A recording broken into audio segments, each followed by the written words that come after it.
right. Hi, everybody. I think everyone's trickling in right now. I'll give everyone a minute or maybe a little bit less, and then we're going to get started here.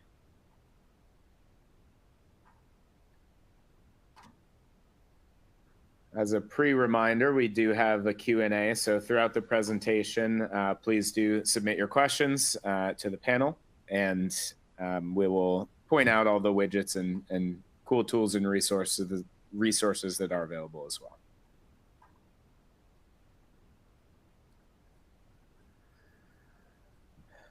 Okay, I think we are just about ready to get going here. So thank you everyone for joining our webinar today. My name is Abe Post-Hyatt. I lead Veriff's North America team, and I will be your moderator. We're here to talk about a challenge that we're facing every day, that we love to face, and that impacts literally every business in the world, which is fraud. Fraud continues to evolve at a rather alarming pace, especially over the past 6 or 12 months, if not longer. And the inputs we use to verify identities at Veriff are becoming more complex as they evolve. With the rise of new technologies, fraudsters now have increasing access to AI tools and a wide array of web-based resources that allow them to scale their attacks like never before. We're seeing deepfakes, synthetic identities, sophisticated phishing tactics, and other types of fraud that are more convincing and harder for businesses to detect. As these tools become more accessible, it's not just large organizations that are at risk. Businesses of all sizes are now facing more frequent and more advanced fraud attempts. The unfortunate reality is that fraudsters are well-funded, adaptable, and creative, which makes protecting your business a constantly moving target. And the impact on companies is huge: increased operational costs, customer churn due to bad experiences, and reputational damage. And for many businesses, it's no longer just about managing fraud. It's about finding ways to stay ahead of these evolving threats without overwhelming your internal teams or resources. I think that's a key point. This fight against fraud demands more than just relying on only machines or only humans alone or only algorithmic or machine learning-based approaches or only manual review. It just doesn't cover the gambit. While AI and machine learning-based tools can process vast amounts of data and detect patterns that humans might miss, they can also be vulnerable to sophisticated manipulation. On the other hand, human intuition and contextual understanding are invaluable in spotting subtle anomalies or behaviors that machines can't fully grasp. By combining the two, automated tools to handle the scale and speed, and human expertise to apply judgment and nuance, we create a really robust defense. This confluence ensures that neither approach's weaknesses can be exploited, making your business safer from evolving threats. And all of this is why it's critical to approach fraud prevention with a balance of agility and intelligence. So throughout today's session, we'll discuss how we can better safeguard businesses from these emerging risks. While there are a lot of challenges, we are also seeing that the right combination of human oversight and advanced technology can create a more secure and seamless experience for you and for your customers. And we've got an awesome panel from the Veriff team to really dive into the specifics today. So let's do just that and dive in together. Joining me today are two really outstanding experts, Mike and Matthias, both from the Veriff team. Mike is our SVP of Operations. He brings over 30 years of leadership experience from companies like Amazon and Microsoft. And Matthias, our fraud countermeasure team lead, heads the Veriff fraud countermeasure team. So Matthias oversees rapid fraud prevention efforts, anything from really pattern or attack-specific fixes to global algorithmic patterns and defenses. Both of these teams are absolutely critical to the success of our clients. So together, they will share their insights on the future of fraud prevention in general and some really specific patterns and tactics we are seeing and employing. Also available to you, as I mentioned at the beginning, throughout is our age estimation challenge, our speaker bios, and our Q&A. So please do submit questions as they pop into your head, and we will get to them at the end. So let's get into it. Here's what we'll cover over the next 40 or so minutes, leaving time for Q&A. Mastering fraud prevention. So we're going to dive into the most recent trends from the rise of AI-driven attacks and sophistication of techniques. You'll learn how hybrid models, leveraging both automation and human expertise, are becoming game changers in defending against these threats. Customer experience is always a top 3 priority, if not usually top 1. Fraud prevention is critical, but so is maintaining a smooth customer journey. So we'll explore how human expertise, when paired with advanced technology, advanced verification technology specifically, can enhance trust and satisfaction during the verification process, making security seamless for your users who, as every day comes, are more increasingly likely to transact and trust companies who put trust as a top priority. And lastly, insights and innovation. We'll look at industry trends, cutting-edge best practices, and provide actionable insights to stay ahead of fraud while building long-term partnerships with customers. We've got a lot to cover here, so let's jump right into the latest fraud trends that are shaping specifically the financial services sector, but definitely apply to all kinds of sectors. So one of the key challenges we're facing today, businesses specifically, B2C, is the sheer complexity and sophistication of fraud. Fraud attempts have increased by 27% in the financial services sector, and this is just in the first half of this year, so 6 months. As I've discussed, we're seeing a lot of AI-driven methods like deepfakes and synthetics, which make detecting fraudulent activity more difficult. They also challenge businesses because we can't just rely on traditional defenses alone. For example, impersonation fraud, which makes up 85% of all fraud incidents, is harder to detect with automated systems that may lack contextual understanding. So this evolving landscape forces us to reconsider and forces our partners to reconsider fraud prevention strategies as the impacts go beyond just financial losses.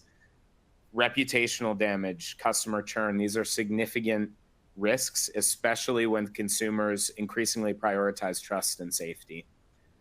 And in fact, actually 75% of consumers, as I alluded to before, consider a company's record on fraud prevention before even engaging with the services. So this means everyone needs to adopt solutions that are not just scalable, but adaptable. While automation is really essential for the scale of detection mechanisms, relying on just automation alone isn't enough.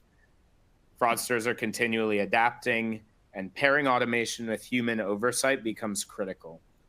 We as humans bring an essential layer of judgment that can identify subtleties and new vectors, new attack vectors that automated systems might miss.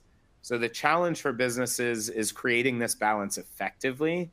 And again, I want to stress, without overwhelming operational capacity or sacrificing the customer experience.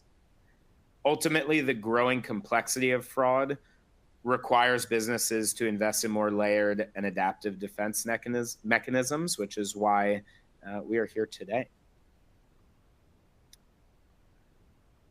Couple more numbers just to set the stage here before we dive into the specifics. So all of these numbers are drawn from our annual or biannual reports, which you can find online, mostly or all for free. This slide highlights 2 major types of fraud that businesses are grappling with: authorized fraud and impersonation fraud. And both of them account for almost half of the fraud types that present distinct challenges for global businesses. For those who aren't familiar, authorized fraud involves cases where a fraudster has been given some form of legitimate access. Maybe it's a social manipulation scam, manipulating users, or exploiting weaker security processes. I'm sure we've all gotten tons of texts from fake Amazon or UPS delivery folks. So this can be really hard to detect because it often looks pretty legitimate, especially if someone acquired your password or your credentials by dishonest means, but logs in a seemingly honest way. On the other hand, impersonation fraud, which we've already discussed as a growing problem, is when a fraudster might pose as someone else to gain access to sensitive information or to an account, a withdrawal, a transaction, etc. It's really clear, I think, from this slide that businesses need to remain vigilant and constantly update these strategies to align with the growing complexity here. Both of these are pretty complex in nature and can look really different case by case, which again means that layered security approach is the best suited to mitigate risk. So now I'm going to hand it over to Mike O'Callaghan, our SVP of Operations, who's going to dive a little bit into the human side of verification and how we balance that with automation to keep accuracy as high as possible. Thanks very much, Abe, and welcome everyone to our webinar. It's great to have you here and share some time with us. So as Abe said right at the start, I've got many years of experience, which means I'm pretty old, and that's okay. But it also means, for those who might not remember, there were a TV series in the 1970s, and I think the 80s, around the bionic man and the bionic woman. So this is a bit of an old, perhaps, phrase, but I think everybody understands it, really, which is that the bionic reference here is that we try and marry the very best of the machine together with the very best of biology being our human verification specialists, as well as all of the people who support them. It's not just about the production element. Now, here we're showing you a number, it's 98% for accuracy rate in detecting fraud. And honestly, we would want it to be 99 to 5 nines. And that's what we strive to do. The reality is that fraud attempts are sophisticated, they are persistent, they are always looking and seeking out weak points. And actually our number is 98.4 when we take a review. I want to round it up to 99 at some point. Of course, even within this error rate, there are false approves and false rejects. So sometimes we stop good folks from being able to get access, but really what we want to do is to stop bad actors from having any access. So there are sort of two elements to that. But what we find is that when we execute well, and I'll talk a little bit about how we're able to tune very specifically our platform to specific customer industry and or regulatory and or other needs, we're able to find that we increase customer satisfaction by 15% when we are able to literally tune and partner and understand how best to put defenses in place. It isn't just a one-size-fits-all approach to the solutions that we can offer and bring to bear. So as a segue, really, I think one of our platform really powerful capabilities is configurability. For any who perhaps follow Veriff already and some of the social media or other things that we put out there, there is actually a Veriff Voices podcast. And you'll find that I did one recently that you could also tune into and listen to subsequently, where I got into quite a lot of detail around just the ability, the agility, the configurability of Veriff's platform. It's important because different businesses competing, even if they've got the same regulation, say financial services, know your customer, anti-money laundering, it's really hard, right, to generate and grow your business and attract new customers. So there are times when people need speed more than they might do fraud. So therefore conversion and velocity is most important. So we can dial up on that. There are other times when people do want speed and they do want conversion, but they're prepared to have some more friction and some more time for us to add some additional checks or reviews. So what we're able to do through our configurations, through the integrations, based on how you want to work with Veriff, you can determine, of course, what comes before us in your onboarding, in your checks. And of course, once you receive our signals back through the webhooks, you'll also make a determination on what to do about that. You may choose to auto decline, you may choose to do a review. We would argue you get the best out of our service offering when you start to be able to trust it and reduce your internal burden. To a degree, you're sort of outsourcing this part of the trust equation to us. our configurability based on even multiple different applications, different use cases, different whether it's traffic or whether it's different products for you, we're able to make those configurations and we're able to make those adjustments, not just from when people test us or from early. We then also use our teams within our operations, the experts that we have, to do some incubation and early life checks, because we find actually that even the most robust of testing doesn't quite get us as much intelligence together as when we're actually in production and in life. And then things are dynamic, things of course evolve and change. Our decision engine, which sits at the heart of our ability to actually give a determination and give you the information back that lets you then make your own decisions, incorporates all of our AI-powered decisions, algorithms, workflows that we can bring to bear. One of the things here, as we all know, machine learning and AI algorithms, workflows work best when you've got huge data sets. And those data sets aren't just public or just sort of, available. They are data sets where we have done this millions of times for our customers across over 230 countries for over 12,000 ID types. It's super important to know that all of those things create the foundations for a lot of the AI powered, and of course it's evolving, it's generative, it's learning. But as Abe said, dependent on what people really want and need to achieve, financial services are typically very high on not wanting reputational risk, very high on not wanting to have regulators fine them, because those regulators can have very large fines, GDPR, including financial service regulators. And of course, then just the loss of goodwill from customers, the loss of money. So we are able to obviously take that all into account. Where we don't get something conclusive or where we see alerts, signals from our own patterns, from our own fraud engines, we're able to determine whether we pass through to a human in the loop, use that specialist. We've got homegrown and intellectual property around our own tooling to support the human, to then add extra accuracy, extra efficacy to any of the decisions that we make. One thing that's super important though is that the human provides us a signal. That signal then gets weighed up and considered by the decision engine.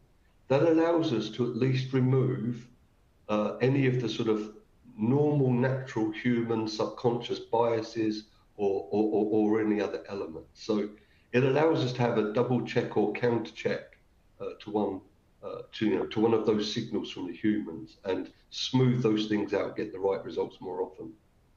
Interestingly, though we may be handling a transaction in real time, and we're always conscious around speed because our users of services on websites, digitally through apps, are super sensitive to speed. We understand that. That's why we need the best of our AI-driven approach. What we're also able to do, though, is to use the signal to just make a decision about that one transaction, but we're constantly creating what we think is a ground truth. We're constantly saying, based on the decision that could have been made with this intervention, with this signal, the human being's given us another chance to validate that the model's performing well. It's really important that you're constantly providing signals to best train your models for the outputs and the outcomes. Getting into a little bit more detail, the vast majority of our checks are able to be done through an automated way. We're often helped here specifically with document types that are of standard formats, like passports, machine readable zone. Sometimes if you have enablement through the SDK, through the mobile app, we can have proximity to a device. So we can actually check the NFC chip that's contained within passports. We're able to do much better job of validating all of those things. We are really good at being able to do that because the standard format gives us an opportunity to do that, and we have good speed and very, very high accuracy. But there are other times when we might want specific checks to be queued to our verification specialists. Again, we give them lots of contextual and inline help and adjustments, which are proprietary. We've developed them to help them also make that determination. And then the final decision, always, as I said earlier, is through a decision engine that weighs up all of the signals, including the input from the human in the loop, to make what we think is the best decision we can. Now, one thing that has been topical for many years, actually, but still continues to be something we have to try and make sure we have the right defenses for. We've got passive liveness, making sure that if somebody has presented the ID, is it a bona fide ID? Is it a good ID? Is the person who's presenting that ID today through their selfie and through the interaction not only a match to the ID photo, but actually are they a live match to that person? So we do liveness without having people have to go through another step, follow the ball around the screen, move their head from side to side in a sort of, orchestrated way, or in a sort of, we're able to do liveness detection through the very natural capture of when they're interacting with our application and when we're able to do it. It's another super important part that we're really pleased regarding our capability. So without further ado, I'd like to introduce you to a sort of mad scientist for us. Matthias is in the background doing crazy, awesome stuff around fraud countermeasures and fraud prevention. So I'd like to introduce you to him and hand over. Yeah, thank you, Mike. And hi, everyone, from my end as well. Welcome to the webinar. And as Abe said, I lead the fraud countermeasure team here, and we do rapid fraud prevention, and specifically against specific fraud vectors, attacks, and ensuring continued customer satisfaction, basically. But I'm excited to dive into some of the current trends that we're seeing in our fraud landscape here. And these are going to be particularly around document fraud and impersonation fraud. And these aren't exactly new trends. They've been around as long as identity verification has existed. But what's changing rapidly here is the tools that fraudsters have available that are at their disposal, and how they're also leveraging this kind of technology to bypass these systems and processes that we have in place. And as you can see from the slide here as well, these are very, very high numbers of fraud that we're seeing from these trends. And why is this a critical focus for fraudsters? I mean, it's the cornerstone of IDV, right? If they can successfully fake an identity or manipulate documents, they can bypass many of the safeguards that companies have in place. But the game changer here, as we've alluded to in this webinar already, is the rise of AI and generative tooling. And this is making fraud much more easier to just execute. Fraudsters can swap faces on legitimate documents. They can create deepfakes that manipulate selfies. They can even generate fake documents completely using free or easily accessible software. Now, as you can see from this, we have a deepfake of a combination of Mike and Mattis, which was actually super easy to do. And it took me less than a minute. But how do we combat this then, right? And I think the most important part here to address is that while these fraud techniques may be easy to digitally manipulate, bringing them into the physical world, passing them off as legitimate in real time, this is what makes it exponentially harder. And that's why we also rely on this layered approach that we've been talking about. Now, our system combines multiple layers, from document authenticity to AI-based facial recognition software. But we also leverage the human expertise here to catch these subtleties that technology alone can miss. And it's also very important, I think, to mention that fraud is always evolving. But one challenge is that automation and machine learning models are built on historical data. So while we are automating based on past threats, then we need this human expertise to spot new fraud patterns and quickly adapt our systems basically to stay ahead or keep up. Depends. Fraud is always, a cat and mouse game. And this is also where my team comes in. But as I said before, bringing in this into the physical world is a challenge. And one of the most effective layers, I think, here to mention in our fraud prevention stack is live image capture. And this is where our native SDK also becomes essential. Live image capture just basically forces fraudsters to work in real time. Pre-generated fake documents or manipulated selfies can only take them so far.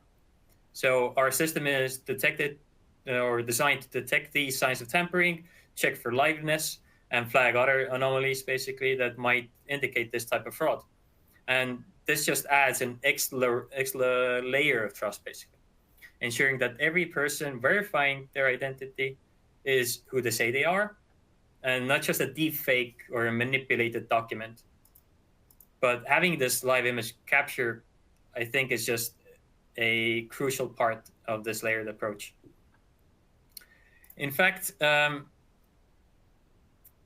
you'll see in this slide, generating fake documents and going through the motions is relatively easy. Here you can see a fake document with John Wick's picture and credentials, and this will just take you a couple of minutes to create. And this is the kind of simplicity that we're talking about here that fraudsters now have access to. And as fraud prevention evolves, so do our methods. And this brings me to also this very crucial part, which is our customer-centric approach. Fraud isn't a one-size-fits-all issue. Each of our partners faces unique threats, and this is why we also work closely with them to tailor our approach over time. We develop custom fraud rules to target specific attack vectors, increasing friction for high-risk sessions while allowing legitimate users to pass through quickly. And this allows us to ensure fast decisions for honest end users while simultaneously tightening controls where it's needed the most. And as our partnerships continue, we are constantly refining these rules, evolving our techniques, and gathering more data and insights. And to sum this up, document fraud and impersonation fraud are evolving threats, but we're not standing still. With the rise of generative AI tools, fraud attempts are getting more sophisticated. But again, this layered approach, including live image capture, especially through our native SDK, helps us stay one step ahead. And we also believe in a collaborative customer-first approach, where we continuously adapt and meet the changing fraud landscape demands while delivering both security and speed for our customers. And thank you for listening in. I hope it was informative. And I await your questions. Thank you, Matthias. We will definitely get to those questions. I see some good ones. And I love that deepfake example of Mike Tias. I would love to hire that guy if he ever becomes real. That would be a superpower.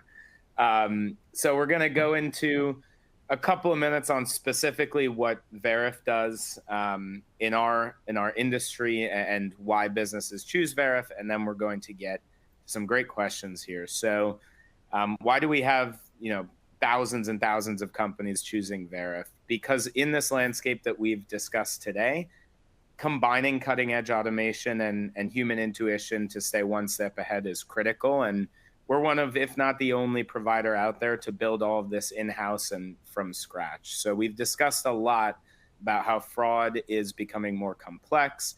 We're going to talk a little bit more about deepfakes. We've talked about synthetics and AI-powered attacks. But this slide captures the essence of why businesses trust us for customer verification. We are always and very proud to be transparent with our numbers. We like to put our money where our mouth is. We have a great system here. And in providing this invisible shield that ensures both conversion and accuracy on the back of scale. Our solution is designed to convert genuine customers faster with decision times of generally under 5 seconds, sometimes quicker. We're unmatched in accuracy, catching over 95% of fraud in less than 5 seconds, which helps folks stay ahead of these really sophisticated fraud attacks without sacrificing the conversion of honest users. I think that's something that is paramount these days that perhaps was overlooked in the past.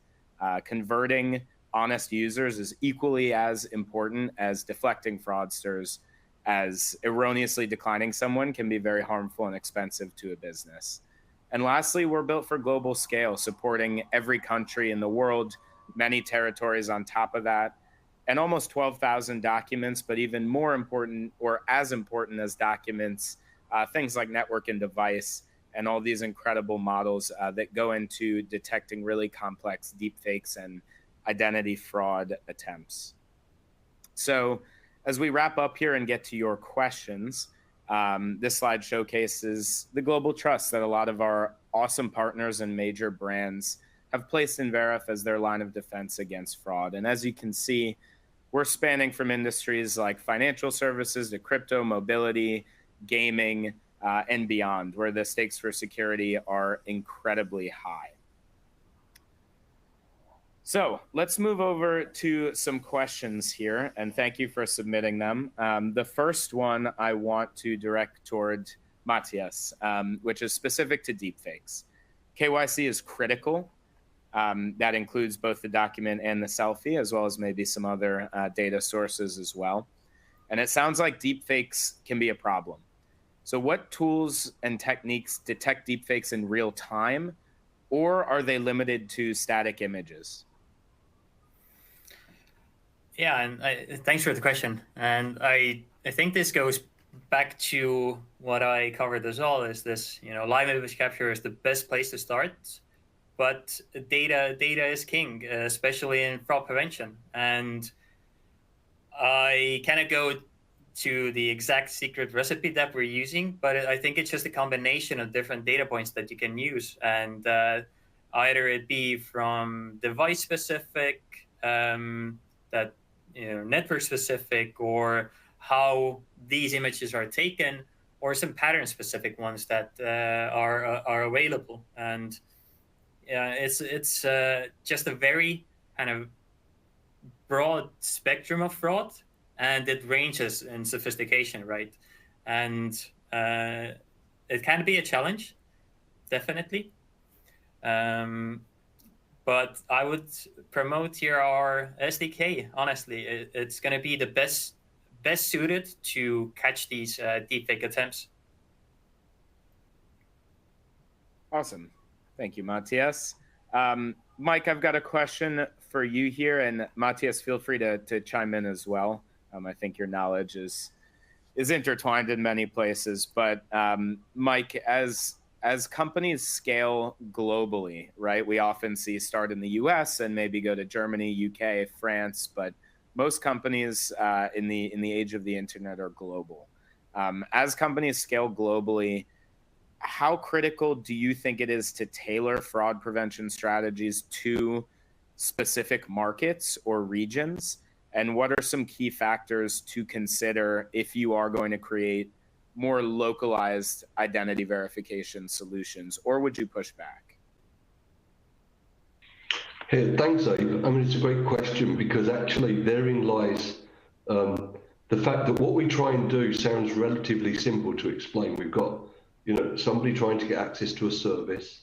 They're going to use their ID. Maybe it's government issued, maybe it's not. And then they're going to go through a process where we can try and validate that. But of course, the fact that there are different approaches from different governments as to what is and isn't the correct standard. There are critical differences regarding, for example, some EU countries where certain parts of the data, the PII, the personally identifiable information, has to be hashed out and can't be saved or recorded post having checked it and processed it. So I think the point I spoke earlier about, this is our core business, and we've made it our core business now for 9 years. we have spent inordinate amount of investment and time curating and understanding the building blocks of what each ID is and its composition and the things that make it valid or not. And then we're able to apply the fraud vectors and the trend patterns and the fraud algorithms we've seen. And then we're able to determine based on risk appetite, because we can configure for speed, but then there may be a trade-off that some manipulations might move through, or we can put some more friction in the way for the right percentage of threats where we do take a bit more time, but we get a higher accuracy. And I think that's the point, really. It's both how you want to do business, it's the business you're in and your risk appetite, it's the traffic that you have. Some customers prefer to say we only want to handle passports and driving license, and that's okay. We can allow that configuration. Others might say, hey, we'd still like to use the handwritten ID that is prevalent in Brazil, where even if somebody gets married, they can go to their local office and somebody puts a little sticky label on it, literally, and overwrites adding a new name because they got married. They still have all their other names, by the way. That's a little nuance. So I think the investment we've made in understanding really the basis of all of those identity documents and types, the fact that we've processed millions upon millions of them and we've curated our knowledge, and that we make that available contextually, then we apply what is the risk appetite versus speed versus accuracy that's required between us and our customer. And then, of course, we have all of the cool stuff that the fraud operations and the countermeasure teams do on top of that. And it's just a complex problem. Once you start thinking about one particular customer journey, but you think about the number of countries that somebody's operating in, a number of IDs, and then a number of variables, it very quickly and exponentially turns into actually a very complex problem at scale. That's what we've built the ability to handle. Thank you, Mike. That's great. I want to make sure we get to at least one last question here as we aim to wrap up at the 40-minute mark, which I can go into depth on, and both of you guys feel free to chime in. The question is, how easy is it to integrate Veriff through portals and containers and websites and our own processes? And does the customer provided data reside with Veriff, or are our clients required to retain that PII? It's a great question. And it gets at an umbrella topic, which is that we've built a fully configurable platform. It's compliant, it's strong, it's accurate, it's fast, but it's very nimble. So how easy is it to integrate Veriff? It's very easy, and there's a wide variety of options. Anything from our web SDK, our web flow using JavaScript and React Native, whether it's an iframe or a redirect, those resources are all available to you. If you want to use our native SDKs in your mobile app, there's no limitations. Most of the businesses you see on this slide are web-based, are desktop-based, are mobile web-based, are native-based, and are using all of those options at the same time, or they have their own collection mechanisms, and they send us that data via API. We don't want to box you into a corner with how you need to integrate us. We have amazing solutions engineers and customer support folks to help you through that process. We have a very intuitive admin portal, and we make it easy and fast to integrate. The bulk of the integration is really how you want to treat customers within that journey, and what you want to do with the data that comes back to you. Now that gets at the second part of the question, totally configurable data retention. If you want us to retain the data for you and you don't want to touch it, we can retain it for 1 year, 5 years, 3 months, 2 weeks, whatever you'd like. I know Matthias is thinking about the fraud implications of shorter versus longer data retention, which we're happy to strategize on and work through together, but this is totally up to you. It's your data. We are a data processor. We aim to give you as much information about that data as possible, but we would never require you to retain PII or restrict you to certain data retention timeframes. I'm going to try really quickly to get through a couple of these last questions as we're at the 40-minute mark, and we can also follow up to you individually later on or as a group. So what would we say are the current fraud trends in the online gambling industry, and what is the best approach? Matthias, maybe you can give us 30 or 60 seconds on that. Yeah, honestly, this is exactly the topics that I discussed are exactly the same issues that we're seeing there. You know, fake documents being presented, impersonation fraud, either it's completely synthetic identities or pictures shown from the screen or some cutout or printout. And, you know, I'm going to sell ourselves here. Veriff is the best approach here. I truly believe that. And this kind of hands-on support is what you'll need to get through these fraud trends. Hey, there's one thing I can add. There's been an evolution, of course, particularly in the EU, around regulations and online gaming platforms. Unlike before, they could have people come to the platform, try and do their KYC registration, and then still place a bet. Whereas those restrictions now are that they have to already have passed KYC and all of the checks before they can actually place bets. That's at least reduced that sort of trying to monetize on big events like the Grand National or, you know, the Champions League events and things. So to a degree, online regulations also help take away some of that noise that fraudsters would love to try and hide inside as well. Totally agree. One trend I've seen as well from the business end is more scrutiny around withdrawals. Maybe you KYC or doc verify, run AML, all these checks on someone at the beginning, but they then hit a big win and want to withdraw $50,000 or pounds or euros. We've got a lot of countries represented here. Then we're seeing a large trend of, hey, we know who you are, but just to make sure this isn't impersonation fraud or something like that, take a quick selfie and let's make sure it's the same person that initially onboarded. Does Veriff check against OFAC and highlight PEPs? Absolutely, we do. Our AML platform is both standalone or can be done in the background of a KYC using document data with no additional steps from the user or the business. Anything from PEP sanctions, negative news, adverse media, OFAC, thousands and thousands of lists that are updated daily. And lastly here, I know we're a little bit over the 40-minute mark, but I want to address this for a minute here. I find the risk triggers quite interesting for the Veriff product. Is Veriff planning on adding any new risk triggers in the future? Or is Veriff seeing anything new from certain jurisdictions where all clients can benefit from the detection of new suspicious or new fraud trends? So either of you, feel free to chime in there. I think this highlights a lot of what you've both alluded to, which is how we stay on top of the ball, how we add reactive and proactive kind of rules and thresholds and triggers really fast, and kind of what are we seeing in the market that's not just working for one specific company, but that can benefit everyone who uses Veriff at scale.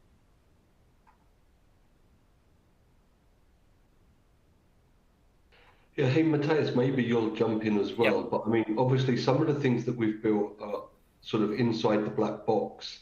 And it's not that we don't want to talk about them. We want to talk about what they do and how they do it, but not exactly the formulations. But we have these great capabilities to cross-link, and provided we can get the right approvals around data retention and around the use of data, one of the powerful things, particularly this slide brings it to bear, around aggregation and around combined traffic, is that actually fraudsters will push at the weakest link and they'll attack multiple platforms. And if they find a way in, then they really double down on it. Whereas if we're able to find that through the aggregation of sort of consortia and where we're able to, we've got really powerful cross-linking and ability to see those things. And we also have a fraud intelligence package that allows us to be very precise in giving information back about what the vector is, what the attack is. Sometimes we play cat and mouse, as Matthias said earlier, and we're a little reactive to try and close the door down. But actually, very often, once we see the first attack, we're able to close the door across our customer base, particularly if we're seeing exactly the same attack mode. So, I think those are interesting things that we have. Matthias, I don't know if you're allowed to tell us any of the secrets, but have you got anything to add? I think you covered that pretty well. Yeah. Yeah, And we great are answer. seeing the same kind of trends across industries, as you alluded to. And we do kind of, as we discover something, we shut it down in all of the customer's traffic, basically. So yeah, information is king here. Yep. We have great tools for this, anything from industry cross-linking to just within your own company, looking at lots of different signals, not just a document or a face, but hundreds of others on top of that. And everything we build, we hope will be, it's sometimes more useful for one industry than others, but we hope will be globally impactful. And we're happy to talk more about these topics in detail. I also want to mention, if you do want to reach out and talk more, we didn't get to it today, but the way that we mitigate biases, both on the algorithmic and human side, is really, really important. And biases don't just have to do with things like ethnicity or religion. They can be device or regional-based biases, document-based biases, network-based biases, and more. So there's an excellent white paper on our site that you're welcome to look at. Please do reach out to us if you'd like to discuss more details on this webinar. If you'll be at Money 2020 next week, I will be there. Veriff will be there. Our CEO and head of product will be there at booth 11617. We're giving away free AirPods. We're also giving away knowledge. So come stop by the booth if you're around. Reach out to us through our website, or if you're a customer, through your account team. If you have more questions, you're going to see lots of awesome advancements from us in the near future around exposing more configurability, visibility, customizability. That's the name of the game for us. And the next few quarters are going to be really exciting for this market. So thank you, Mike and Matthias, for your excellent contributions and dedication to the panel today. Thank you to the Veriff marketing team, and especially Trinu for leading the charge and helping us set up this session. And thank you to all the attendees. We really appreciate you coming and asking great questions, and we can't wait to talk more. Have a good one.